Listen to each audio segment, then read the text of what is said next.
Good morning, everybody. It is time for the Tao of the Day. I am here with you, as always, Monday through Friday in the morning at some point. um, love you guys. I am looking forward to chatting with you about the Tao. What the Tao is? It's the Tao Te Ching, and I just want to share the wisdom of the Tao with you and see if there is any insight or anything that we can offer you for your day. The Tao translates to the canon of reason. And I got a little chill because I just drank a bunch of ice water. Not ice water, just like refrigerated water. Um, so if you hear a little shiver in my voice, that's the reason. So here we are with Tao of the Day. I want to look around and see if I can I'm gonna do 80 today. We're gonna look at 80 for myself, and then if you need anything, then if you come up and share with me what number is burning in your soul, I will be happy to chat with you about the Tao. So once again, this is Tao of the Day. If you want to join me and pick a number between 1 and 81, we'll go through your chapter of the Tao Te Ching. I'm picking 80 today, so 80 starts off with, if a country is governed wisely, its inhabitants will be content. They enjoy the labor of their hands and don't waste time inventing labor saving machines. Since they dearly love their homes, they aren't interested in travel. There may be very few wagons. There may be a few wagons and boats, but these don't go anywhere. There may be an arsenal of weapons, but nobody uses them. People enjoy their food, take pleasure in being with their families, spend weekends working on their gardens, delight in the doings of the neighborhood. And even though the next country is so close, the people can hear the roosters crowing and dogs barking. They are content to die of old age without ever having seen it. This is a beautiful. It's been a little while since I've read this specific chapter. And I really adore this chapter. This chapter really talks a lot about this space of being content right now where you are, without the need of moving about and getting to the next place or being the next thing or having the next thing or inventing the next thing. It's just about being here, present with yourself where you are. And it starts with this: if a country is governed wisely, its inhabitants will be content. Now, a country, in if you've heard me speak about the Tao Te Ching before, you know when we talk about country, that country could be anything. It could be your body. It could be, it could be a community. It could be your family. It could be anything that is governed, right? Anything that you are governing. Your body will be content if it's governed wisely. It won't have to be something else, right? So if you feel like you're overweight and your mind is constantly in this place of being unhappy with what your body is, well, then maybe your body's not content. Like, where can you be content and how can you be content? And all of this really revolves in this. So anytime we talk about country, we're just talking about, like, if your family's not content, then you can apply this to family. If your body's not content, you can apply it to your body. If your life is not content, you can apply it to your life. If a country, if a thing is governed wisely, the inhabitants will be content. And who are the inhabitants of your body? It's all of the different aspects of yourself. Who are the inhabitants of the family? All of the different people in the family, the neighborhood, the state, the country. So the inhabitants, then, if it's governed wisely, are going to enjoy the labor of their hands, the doing of living life right now as it is, and we won't waste time inventing labor saving machines. In your life, we try to go out of our way to save time. We try to go out of our way to do all of these things, to embrace all of this. all of the ins and outs of things that we're engaged in. But how can we be engaged right now with what we're doing and what is in front of us? You know, I worked in a I worked in with data for a long time, well, not a long time, a handful of years. And with data, it's interesting. You get data, and there's an endless stream of data. But when we got data, we got, like, I don't know, it was probably like 500,000 lines of data, and they were all earmarked by different locations. And I was like, well, there's only a finite number of locations as we describe them, right? So because there's a finite number of locations, let's just go through one by one each location. If we can group this in locations, then all of a sudden it could be consumed. There's only so much. When we look at it as data, it's never ending.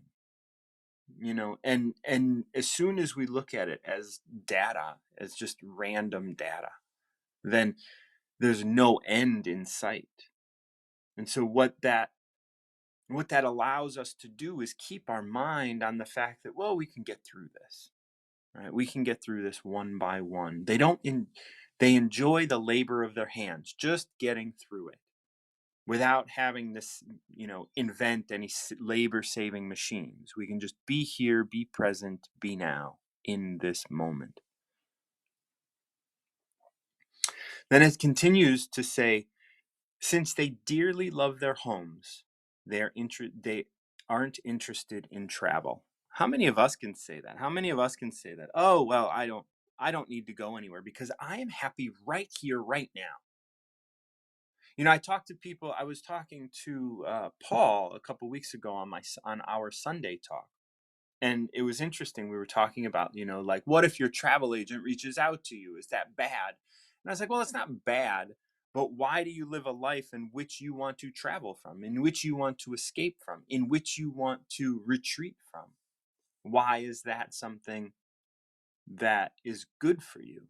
So it's not bad that your travel agent reaches out to you to help you escape, but is your escape something that you want to encourage in your life? Do you want to live a life in which escape is the mode of which you're traveling, of which you're doing? Do you want a life in which you're escaping? Are you living a life in which you are escaping? Because if you are, well, then that's the question. The question is, like, if you want to escape your life, how many different things are there to escape with? And are you then um, susceptible to living under the influence of something other than yourself? And that's what that's what I did when I was back in the old days of being an addict, right? Like, I escaped who I was. I escaped who I wanted to be because I was so afraid of not being able to do it, or whatever the reasons were. I was escaping, and by escaping, I traveled to different places. So since they dearly love their homes, whether, again, we were talking about the inhabitants of a country, or the inhabitants of your body, or the inhabitants of a family or a neighborhood, like, they dearly love their homes. They love where they are right now and where they live, and they are interested. They love them so much. They love you so much that they're not interested in going somewhere else. They're not interested in being someone else. And when you see that you are interested in going somewhere else, when you start to see that you're interested in being someone else, and in the question isn't, why are they so cool, but what about you is wanting that escape? What about you is wanting to be somewhere else? What about you is wanting to be someone else? What is it about you that wants to be doing something else? There may be a few wagons and boats, but these don't go anywhere. And that's the a big part of all of this. Like, there are some boats and wagons here, and we can go. We're not stuck here, but we don't want to.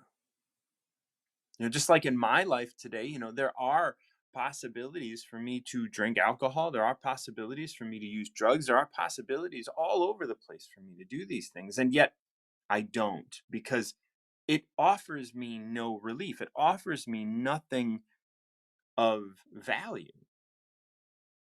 Same with this next line that says there may be an arsenal of weapons, but nobody uses them. What is the purpose of using a weapon? To have an enemy is to be an enemy, as the Tao also states. Why is it that's your purpose? Maybe it's because you are discontent with the way things are in your life. People enjoy their food and take pleasure in being with their families, delight in the doings of the neighborhood. Isn't this what we want in our day-to-day? To take pleasure in being here, present. And when we say when and this goes back to the initial thing. It's inhabitants, the inhabitants of a country that is governed wisely, the state of being in a body that is governed wisely, the state of being in a family that is governed wisely. So when we take those, like, where does family and gardens and neighborhood all come into play? Like, people enjoy their food, take pleasure in being with their families, spend weekends working in their gardens, delight in the doings of their neighborhood. So all of this is tied together. These are all like the overarching comment here is that these are inhabitants of a country. But when we look at the body, we can say, well, our body enjoys the chemicals that we give it in the food, right? Yesterday, I ate sugar. I ate cookies and I ate all of this stuff. And that's not on my diet. I decided that I would have a couple cheat days only because I was I received really great news from my MRI that got a couple days ago. So my MS is doing well, and I want to enjoy these things. So I enjoyed them, and then my body rebelled. I woke up over the last 2 days very hungover from the sugar intake. Now, I didn't eat a lot of sugar, like not as much as I would have had it been a normal sort of life for me. But because I never eat sugar, just having like 4 or 5 cookies and some other sugary treats, like throughout the day, like, made me wake up in a very kind of just like funk, right? My body was hurting, and it cracked when I exercised this morning. And I was like, oh, God, I gotta stop that stuff. So people enjoy their food, take pleasure with being with their families. Take pleasure with being with your families is being able to, when you're talking about your own self, being quiet with yourself. I've been staying at my sister's house, and my sister has the TV on all the time.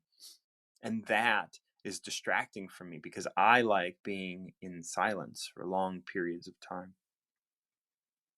And I realize that she cannot take pleasure with being in silence. Oh, Catherine, my buddy. So yeah, we'll come back to 80 once we chat with Catherine. Buddy, how was your Christmas? It was nice. That's good. How's your mom? How's Carol? Excellent, excellent. Our one of our kitties though is she's 18. I think she's kind of aging out of the system. Oh, well, Yeah, what's her name? Addison. Addison. Oh, I live near the street Addison. For a large chunk of my life. I love the name Addison. That's beautiful. Yeah, she's very persnickety and she's Siamese and she's kind of the boss. I'm like, okay, she's Mm, the boss of everyone in the house. So she's not quite ready to go yet, but she's been having a few signs that she's struggling. So, oh, well, my best to Addison. yes. So I tend to be one of those people when it when they're show signs that they're kind of done, then I don't try to force it. Yeah, yeah, that's good. No. So otherwise, yeah, good Christmas. We didn't do anything uber exciting. Normally I do bigger stuff, but that's how it is. Yeah, no, yeah, it's nice, chill and get some rest and hang out with family. That's what Yeah.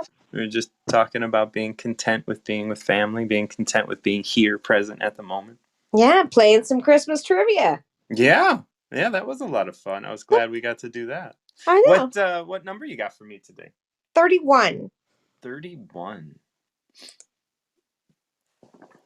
Weapons are tools of violence. All decent men Ooh, detest them. I like that Weapons already. are the weapons are the tools of fear. A decent man will avoid them except in the direst necessity, and if compelled, will use them only with the utmost restraint. Peace is his highest value. If the peace has been shattered, how can he be content? His enemies are not demons, but human beings like himself. He doesn't wish them personal harm, nor does he rejoice in victory. How could he rejoice in victory and delight in the slaughter of men? He enters a battle gravely, with sorrow and with great compassion, as if he were attending a funeral. Nice. I like that one. Yes, me too. So, initial thoughts. I have many, but I ought not share them. Oh, whoa. You ought not share them. What? I don't know. I don't I know how. think it will turn the conversation or the listening conversation in a direction that I don't think is necessary, but I'm sure Okay. you can guess. Yeah, I mean, I'm sure. I Yeah. mean, I don't know if I'm sure anymore. Yeah. But we will go through this. Yeah, We we'll will go go. through it. Yes. Weapons are the tools of violence. All decent men detest them. All right. So I have one direction I'd really like to go, but I'm not going to. So, um, how do you feel about? Are you going against the board here? I'm against the board. Like, don't you have like your board of directors in your mind? Oh, yeah, no, I think this is what they're saying is Oh, let's okay. They're saying like, shut your mouth. Just shut I your think mouth, yeah, woman. I think they're saying yes, we totally get what you're saying, but let's tilt it this way. That's why I have this Yes. clean Okay. idea. Good. Uh, Okay. let's call violence words. Let's call violence words. Yeah, let's consider the mean words are violence. Oh, so instead of weapons, we're talking words. Yes. Okay, yeah. So I look at weapons are the tools of violence, and I look at weapons from a broad spectrum. So weapons could be words, weapons could be looks, weapons could be all sorts of things. Like anytime you weaponize anything, you can weaponize a group of people, you can weaponize words, you can weaponize anything. Yes. Yes. So I'm going Mm-hmm. with words. Mm-hmm. Is how I'm going to reply to things that Okay. they're using. I'm going to focus on words being the thing. Words as weapons. Yes. Okay. So words as weapons. So utilizing words as weapons is a tool of violence. Mm. All decent men detest doing that. Yeah. I mean, I think it's interesting. I was talking to someone the other day and they were saying that their parents taught them that when people use foul language all the time, that's their answer for things. They don't use other words with it. They just use foul language for everything. That it is because they're not coming up with their own thoughts. And I thought that was really interesting because I think there are certain things we just repeat, whether we hear it from something else or it's some sort of slur of some kind, it's not always used with like with a thoughtfulness. Right. There's no thought sometimes behind it. People go, "Oh, that's not how I meant it. Whoops." I think that's, that just made me think of how people will do that and not realize, you say things in front of little kids and then they say it and they don't understand. They don't have the thoughtfulness behind it to say, probably shouldn't say that in church, Right. But that's kind of what that makes me think of is that. Yeah,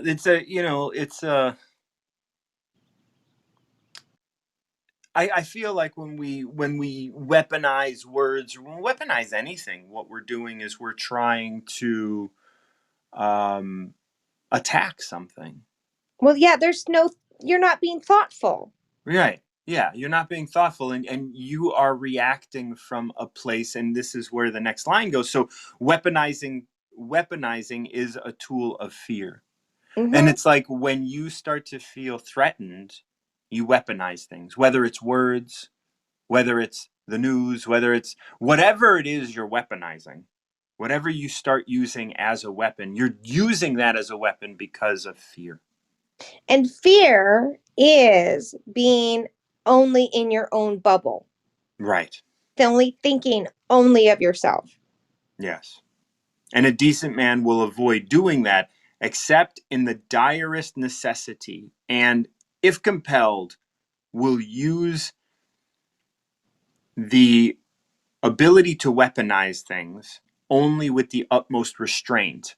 And when people just utilize foul language, I know I utilize foul language. Um, Sometimes when I utilize foul language without thinking, it is often without restraint. Mm. And it is good when we can weaponize things when it is only necessary. When someone is being attacked, when something is not right, when something is out of balance, and the only possible way of moving forward is to weaponize something, we do that with restraint. Mm-hmm. You you don't, if someone's just venting, for example, because I'm gonna stick with the Right. words thing. If Yeah. someone's just venting, and sometimes it ends up lashing out a little bit, or a family member or friend kind of lashes out at you in, their bad day. Majority of the time we realize that's what's going on and they're not actually trying to attack us or hurt us in some way. Right. But when someone comes at you and puts you in a corner and begins to berate you with their words in a way that is abusive or actually some sort of threatening, then, there reaches a point when you're kind of backed in a corner and you're in a space where you need to go, all right, that's enough, buddy, unless you can walk away. So I think that's true. The best thing really honestly is to do sometimes is to walk away, but sometimes we need to go, that's enough. That's right. Absolutely. And if compelled, like it says here, Yep. if compelled, we only use it with the utmost restraint. Yep. Peace is his highest value. And when we can keep the peace without having to resort to weaponizing something, whether that's an actual weapon or words or even weaponizing relationships and other things like that. Yeah. Well, and it goes so much to thoughtfulness, and I say this all the time. It's time for us to be kind to ourselves. It's time to be thoughtful of how you treat yourself, how you speak to yourself. Because when you can be thoughtful of that and be kind to yourself, it's a heck of a lot easier to just naturally be kind to those That's around you. right. Yeah, And that I goes back agree. to thoughtfulness. When you're thoughtful to yourself, it's a lot easier to be thoughtful to other people. And that's keeping the peace because Yep. we're being present with this moment as it is. So it says here, peace is his highest value. If the peace is shattered, how can he be content? And Yep. that's true. When we have peace within ourselves, how can we be happy just destroying the peace of other people? And I'm gonna ourselves. go off on a like I remember I had a neighbor once who got in an accident, and she got in an accident with her car, and she was talking to somebody about it, and she had said, and I had heard her like explain the story as if she didn't let someone come into her lane when she was driving her car, and she was like, yeah, but you should have saw their car. And I was like, oh, peace is not your highest value. You would prefer to have an accident to prove a point. So you weaponized this incident of someone trying to get into your lane to prove Mhm. a point. And that just comes to mind is like, how can when a decent person, when somebody who is, when the master essentially like addresses a situation, peace is at the highest value. And if peace has been shattered, how can he be content? She was very content with having peace be shattered, and that was okay with her. Yeah, and it's interesting. It's even with ourselves, things are going well, but then we hear about the newest way to market or the newest social media, Mm-hmm. newest this, and so we're like, oh, I got to buy the course on that. I've got to do it that way, and we because we decided somehow we're doing it wrong, or there's something else because there's something in what other someone's sales pitch says because they use all that NLP against us. Mm-hmm. Um, that's disturbing your own peace. That's right. And then you disturb your own peace, and then you get stressed out and you feel miserable. And why isn't this working? And why isn't it happening? And then either you've spent too much money or you're now in a bad mood. And then that just trickles into your home life or with the people that you work with or your Yeah. kids, I community. don't care how much you want to compartmentalize Yeah. things, it's you. It is all just you. There is no compartmentalizing. It is you, and you are part of everything. Mm-hmm. Yeah. If you're nice to yourself, I hear so many people weaponize so many words and things against themselves That's first. right. Yeah.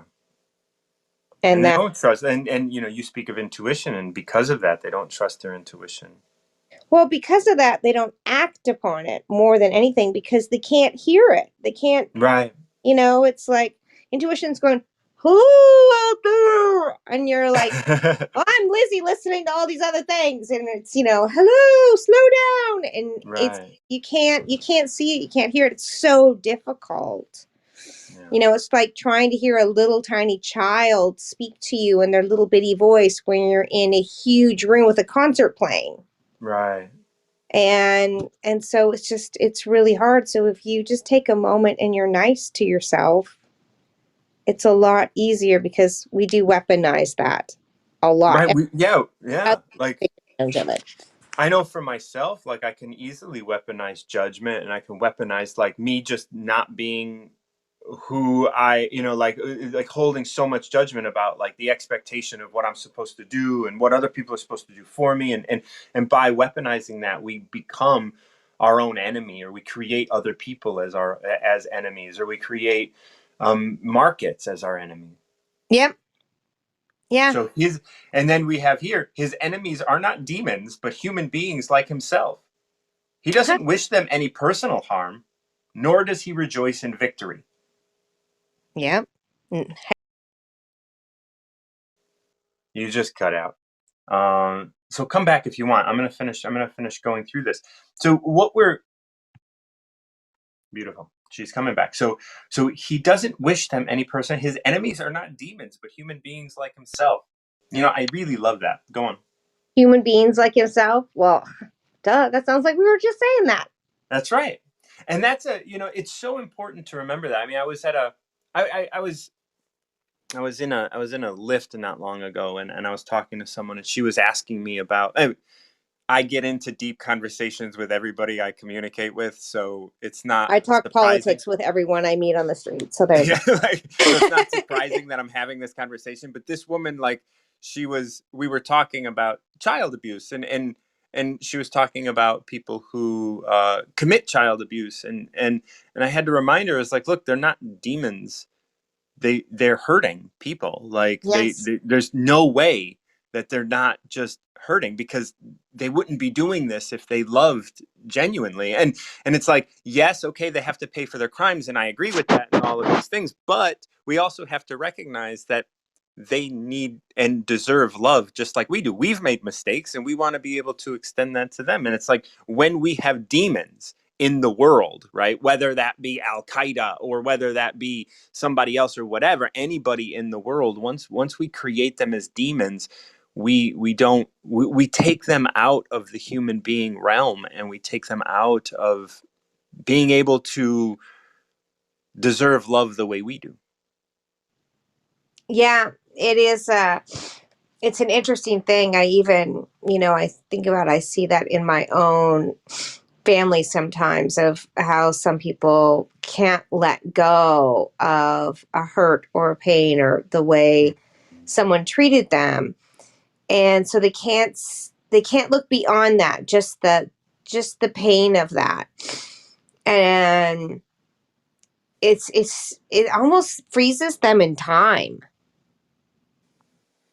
Yeah, I talk a lot about arrested development, like the idea that, because I look at people all the time, and I'm like, "Oh, you stopped aging at like 19. What happened there?" And then they're like, Yeah, "Oh, or like, that's when I got married and had my first kid." And I'm like, "Oh, okay. So let's reevaluate the ceasing of your own development."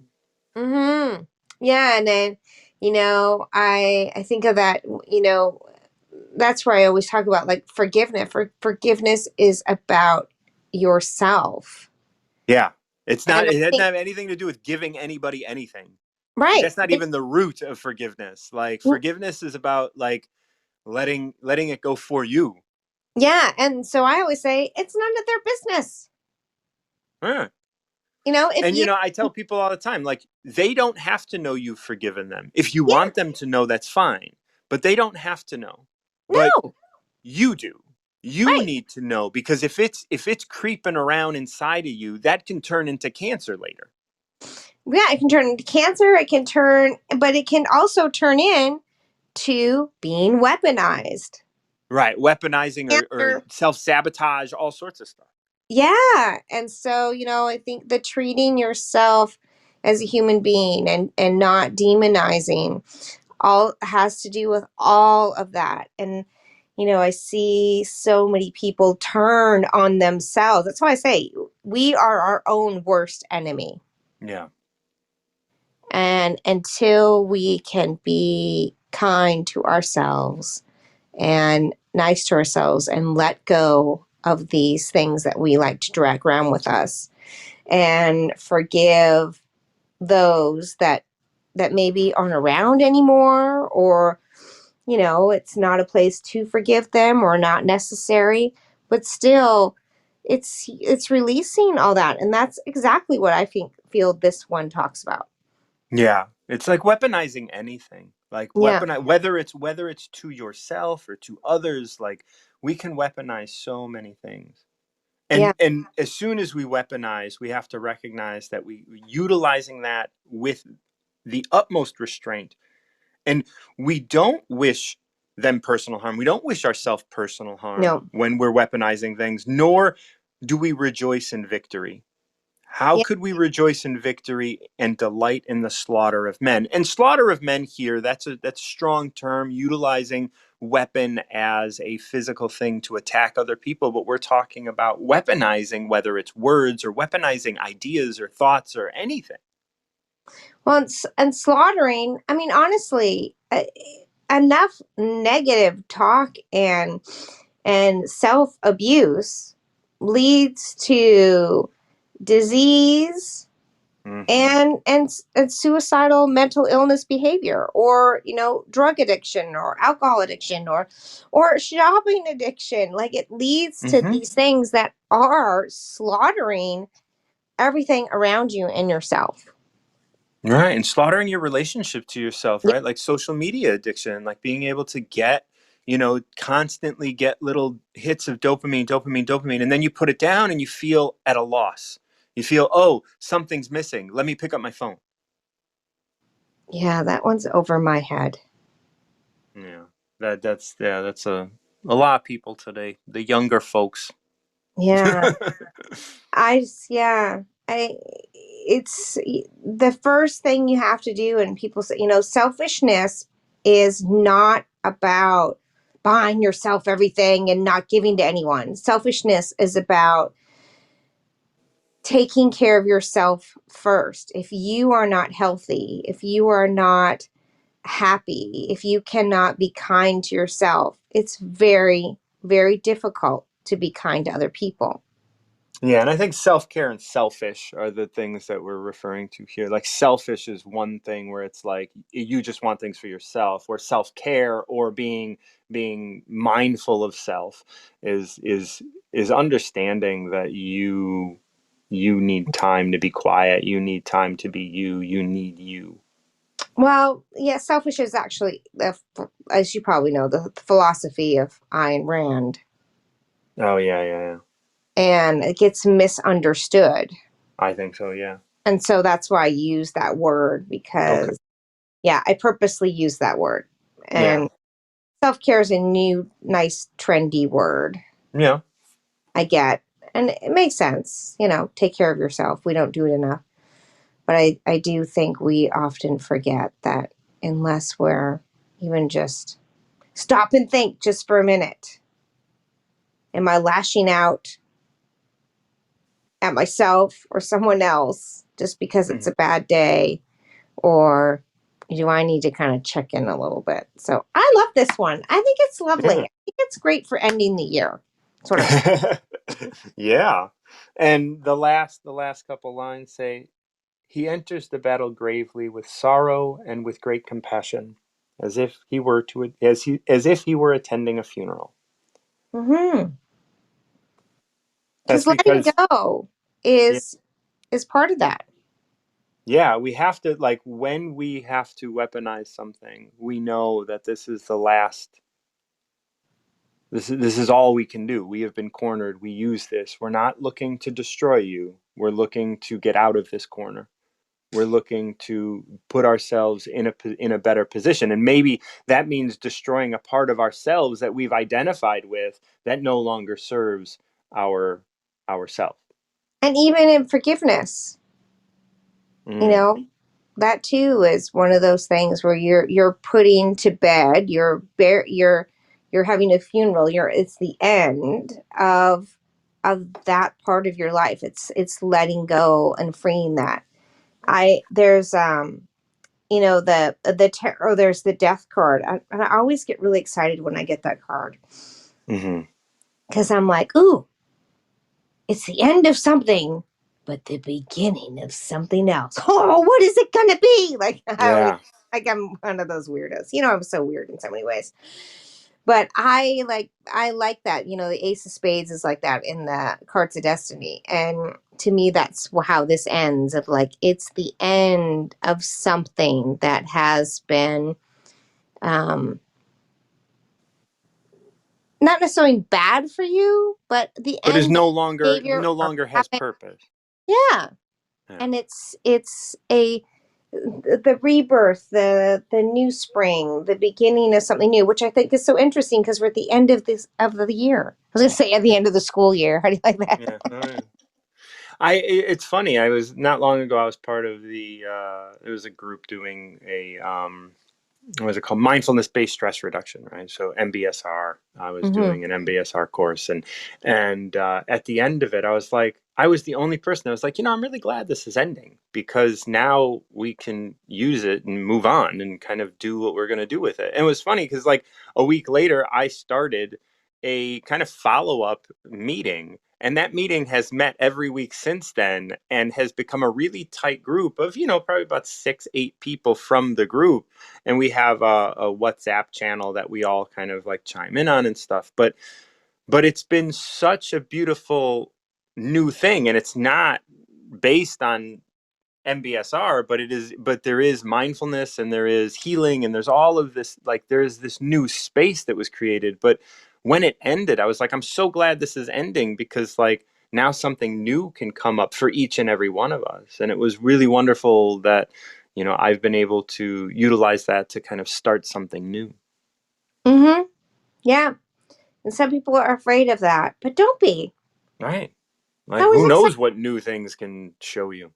Exactly. Who knows where it will take you? The Mm, possibilities are endless. it is. And that's the cool thing. You're not stuck on one track. Yeah. I'm very excited Yeah. that this was like one for, heading into a new year. It was a good fitting one. Thank you. Yeah. Well, thank you, Catherine. I love you so much. I'm so glad that we are knowing each other. Like that we met through this app and through this past year. You are such a light, and I'm really glad that we are connected. Looking forward to continuing to connect. Me too. And I love the Tao of the Day. It just sets my day lovely when I can catch it.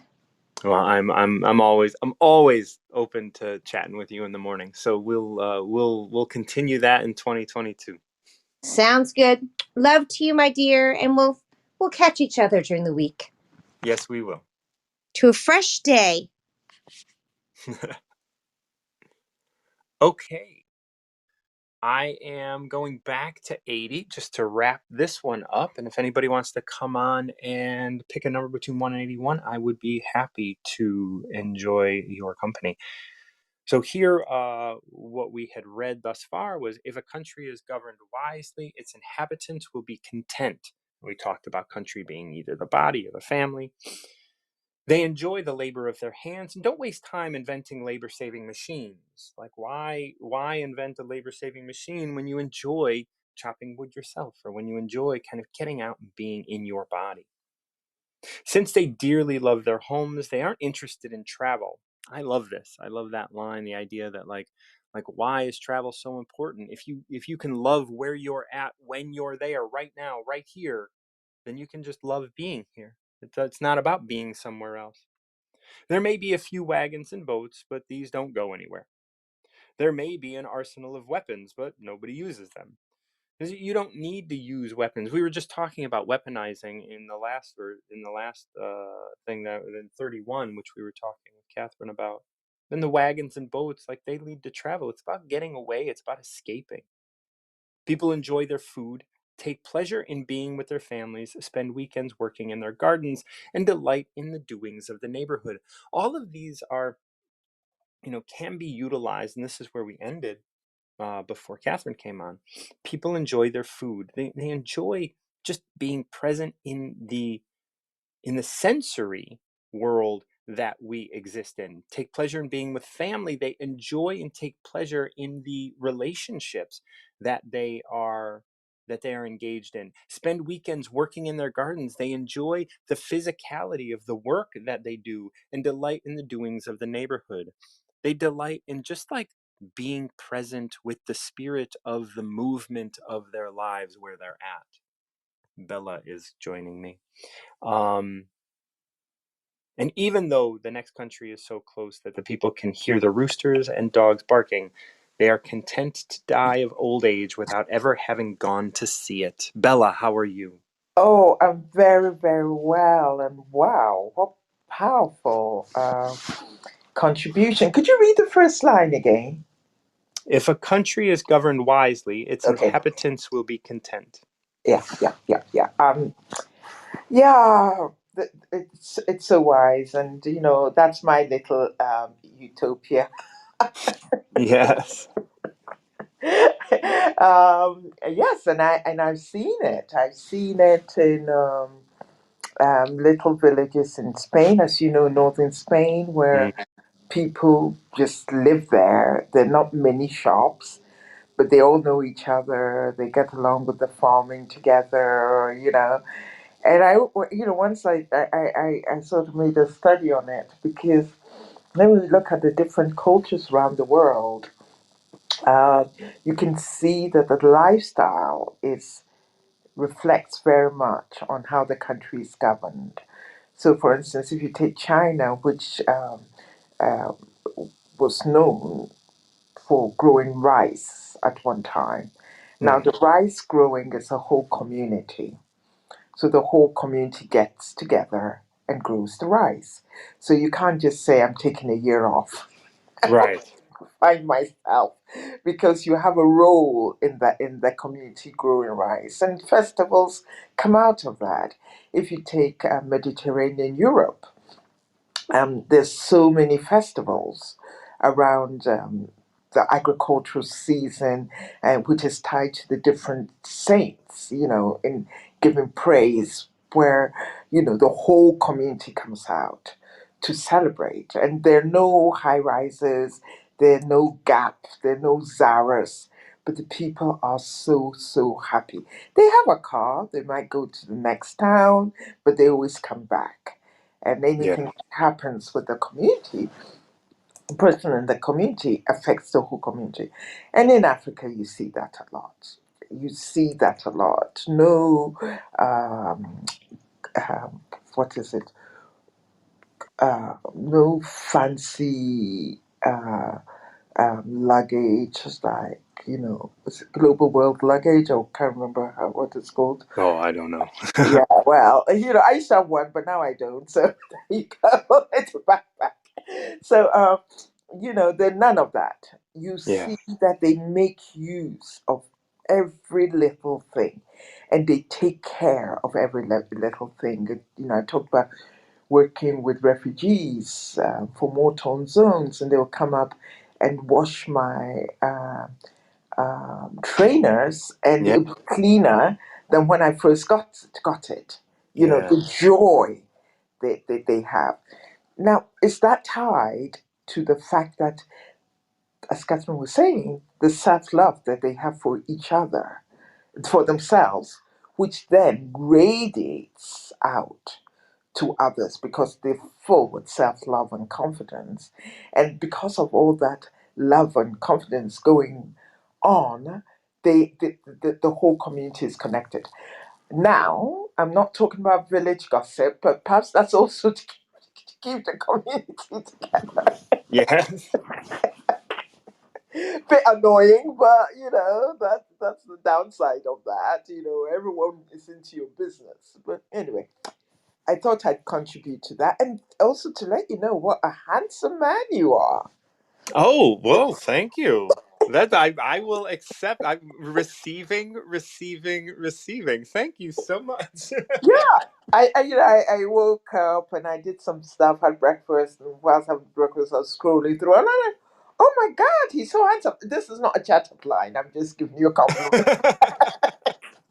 I will accept it as both, but Whoa, yeah, I had to put my spoon down again and have a closer look. Which filter is he using?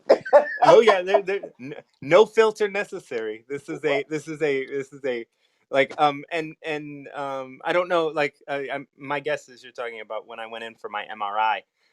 Yeah, yeah, yeah. And I received my MRI report. I didn't talk to my doctor yet, and two of Mm-hmm. my lesions have shrunk Confirm. or improved. They utilize the term improved, Yes. and everything else is stable. So I'm really happy about that. Yes. Well done. I sent you a message, and Yes, yeah, yes. yeah, Thank yeah, you. yeah. And wisdom is that community, right?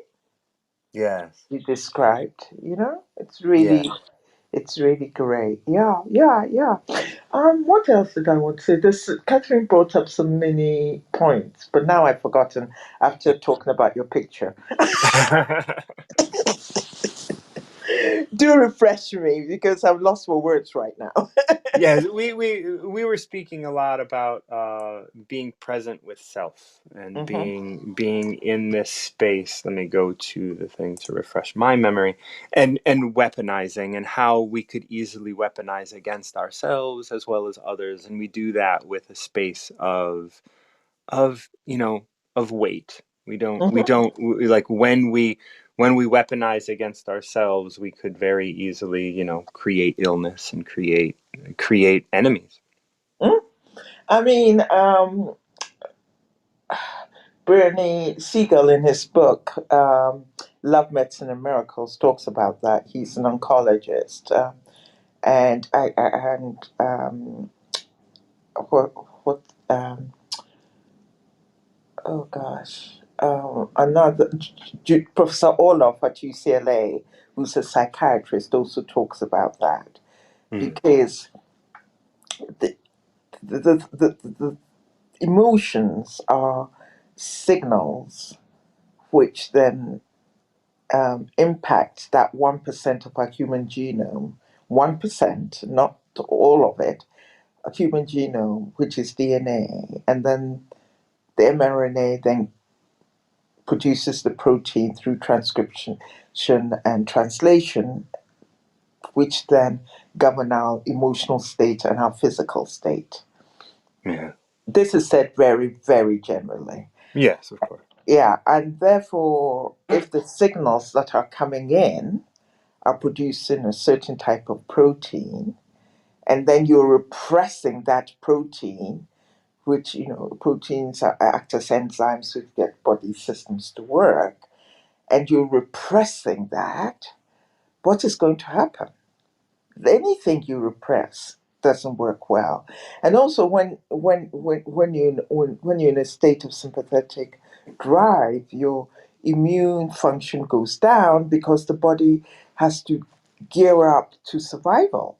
So, blood flow to certain areas are not um, optimum, and therefore your whole body is in imbalance. Whereas if you calm down and allow the parasympathetic drive to happen, rest Mm-hmm. and digest through deep breathing, etc., then your body is much more at homeostasis than in the sympathetic drive, where your body is saying um, we need to survive, and Right. therefore the things which it doesn't need is not going to work properly. And if you keep that, hormones like human growth hormone and etc., all the hormones are affected, and people don't talk a lot about the endocrine hormones. They're very, very important. They're very little, but the impact they have is so important. People constantly talk about adrenaline, but adrenaline and cortisol, but there are other things which also govern other systems that keep us at our optimum. So when you suppress emotions, it's like putting your foot on the accelerator in a car and keeping it there. It's not really good for the car's engine. And It's interesting because I think we can say that that is when you suppress your emotions or when you avoid all of those things, you're weaponizing. You're not facing it. You're weaponizing these things. exactly. And you think you're suppressing it, and you're hurting other people, but you're hurting yourself. And if you're in a place of suppression, first of all, you're not thinking in a broad spectrum, you're thinking in a survival spectrum. So everything that you see may be seen as an attack.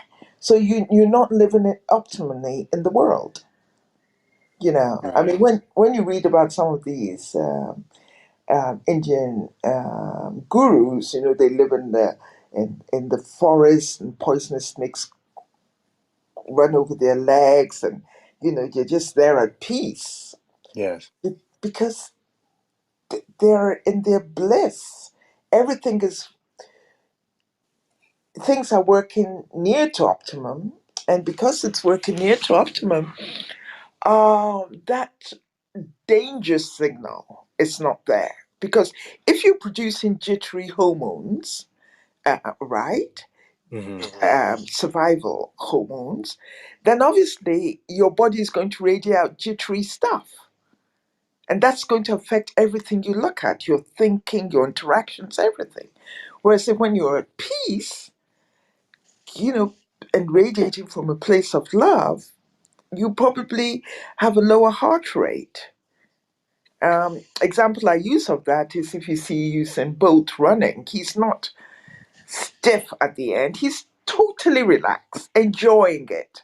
And then he Right. makes world records. Yeah.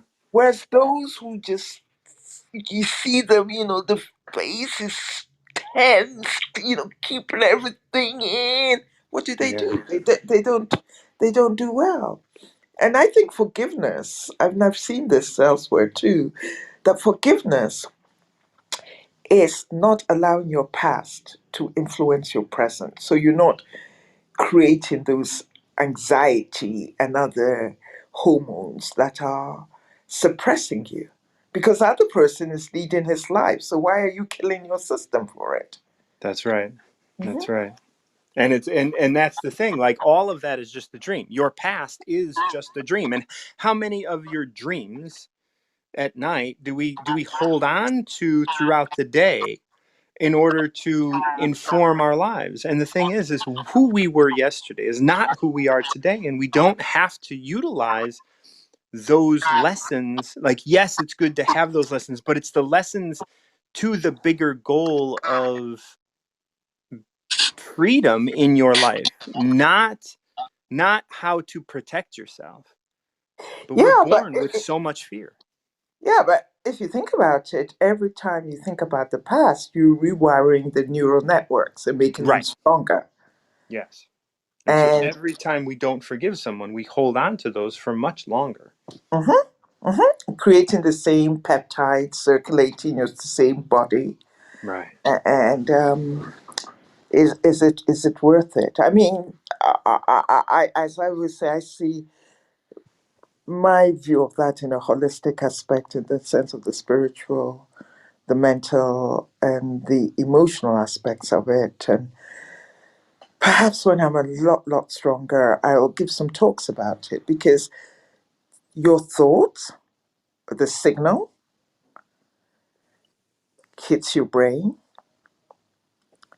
becomes your intention, behavior, long term personality. Yeah. And then that's your identity. Exactly, exactly, exactly, exactly. So, good thoughts, looking in the future.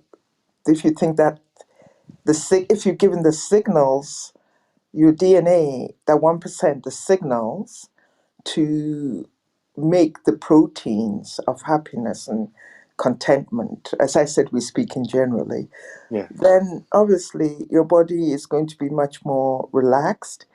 And what is hypertension? Hypertension, your heart is beating much stronger at a high rate than normal. Okay, that's putting your body under stress. Even don't let me even go through the other systems that are in. But if you go to the doctor and say, they take your blood pressure and they say blood pressure is high, the chances, not all, or not in all cases, let me speak scientifically, but the chances are, just in case the soundbite goes on, the chances are your body is under stress. Yeah. There's a good chance the body is under stress. Now, why let somebody do that to you? That's Is right. it easy? No. You know. Sometimes And I and, wish. and when we can step back and make the choice, that's Hmm. that's when we have power to grow and heal. Hmm. And sometimes, I just wish I could live 24 hours. Everything I say always.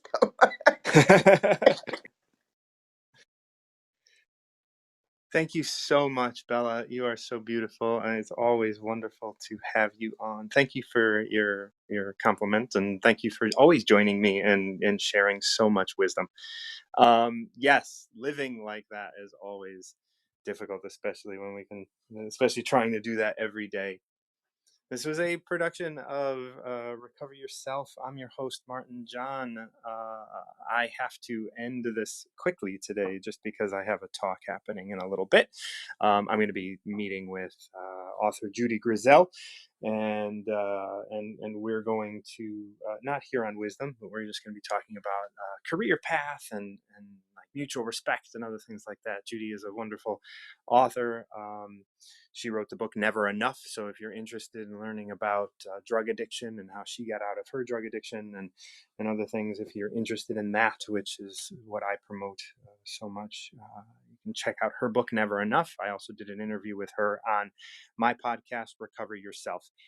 And this is a Recover Yourself production. Thank you so much for joining me for Tao of the Day. I am open to clients and limited number of clients I take every month. And I would love to work with you if you like what I have to offer. I have workshops coming up. You can learn more And you can learn more through my website, martinjohn.com. Martin John, spelled the way you see it here on Wisdom. Thank you so much for joining me. I appreciate your time, patience, and listening and sharing and all of that. Bella and Catherine, you are both beautiful women that I love very deeply, and I'm looking forward to sharing more with in the coming years and months and what have you. Thank you again. This is Martin John, the Recovery Mentor, and until next time, keep recovering yourself.